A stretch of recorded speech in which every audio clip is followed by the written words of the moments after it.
Alors, dans la dialectique du bien et du mal,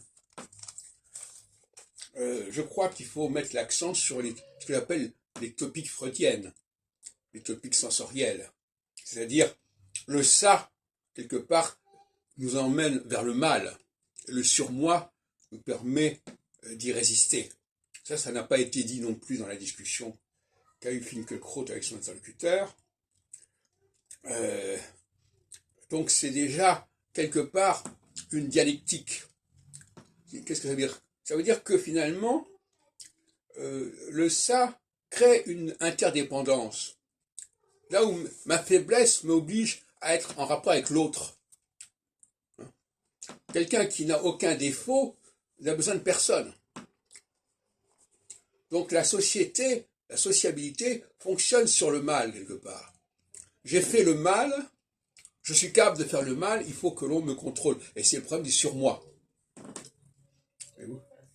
Donc, quelque part, le mal a sa raison d'être. Et astrologiquement, j'ai montré qu'il y a des périodes où il faut laisser le mal se manifester, en quelque sorte, pour pouvoir être ensuite corrigé, justement, pour pouvoir être ensuite rétabli. C'est le passage de la solstitialité à l'équinoxialité, et inversement, la dérive qui va de l'équinoxialité à la solstitialité, ou le retour de la solstitialité vers l'équinoxialité. Donc là, on est en plein dans le domaine du mal. C'est pour ça que moi, l'astrologie est une science du mal. Et la science, c'est aussi la subjectivité qui pour moi est le mal par opposition à l'objectivité. Et la femme est dans la subjectivité et donc dans le mal. J'entendais encore ce matin une émission, également sur France Culture un peu plus tard, où la femme constamment disait « je ceci, je cela, j'ai fait ceci, j'ai fait cela ». Elle parle tout le temps de sa subjectivité, de son ressenti. Elle n'est pas dans le on, elle n'est pas dans le il, elle est dans le je.